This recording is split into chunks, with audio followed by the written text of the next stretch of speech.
नासिन जामशोर में सिंध यूनिवर्सिटी के बानी अल्लामा आया काज़ी की वरसी मल्हाई वई। नाम्यारे लेखक मदद अली सिंधी के तहकीकी किताब अल्लामा आया काज़ी शख्सियत और हयाती जो अहवाल जी मोहरत थी गुजरी।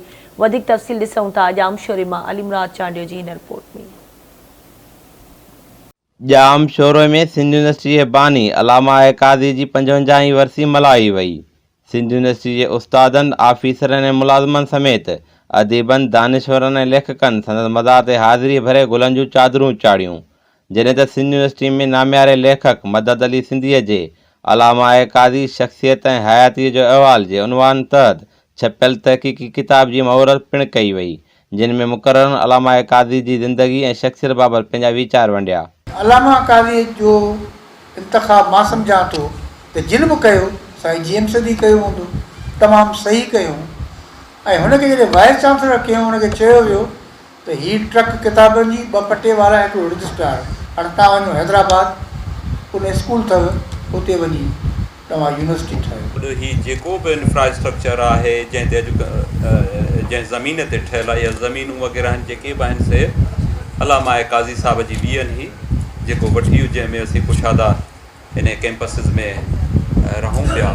सिंध यूनिवर्सिटी हुजे, मेहरान यूनिवर्सिटी जेको कॉन्स्टिट्यूएंट कॉलेज हुजे या लियाकत मेडिकल यूनिवर्सिटी हुजे, इहे सभु जेके आहिनि सो उन सरज़मीन ते आहिनि। अल्लामा आया काज़ी साहब हिन सिंध यूनिवर्सिटी जे लिहाज़ सां हुन जूं एज़ अ वाइस चांसलर जेको 1951 खां वठी 58 ताईं इन कैंपस की तमीर जेका शुरू में 1951 खां एजुकेशन डिपार्टमेंट खां शुरू थिए थी, ऐं पोइ आर्ट्स फैकल्टी ऐं साइंस फैकल्टी ऐं ॿिया शोबा जिन में तमामु अहम शोबा इस्लामिक स्टडीज़ ऐं सिंधी इंग्लिश जेके सभु उन टाइम ते फिज़िक्स, केमिस्ट्री, बॉटनी, जियोलॉजी ठहिया।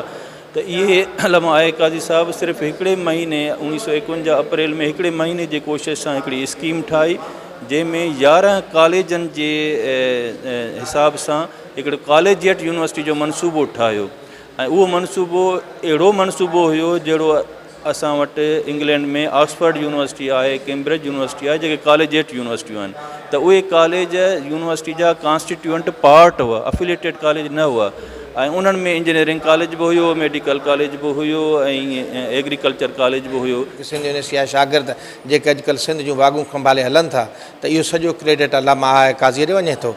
हिन किताब जे लेखक साईं मदद अली सिंधी तमामु हिकिड़ो काराइतो कमु कयो आहे, जंहिंमें तक़रीबन 7 भाङनि ते मुश्तमिल ऐं मुहित ही किताब लिखियो आहे, जंहिंमें जेको पहिरियों भाङो आहे उहो सिंध जे तारीख़ जे हवाले सां आहे।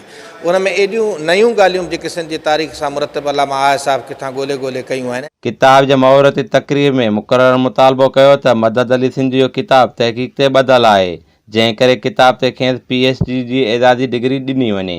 कैमरामैन हयात मीरन सां गॾु अलीमुराद चांडियो, आवाज़ TV जामशोर।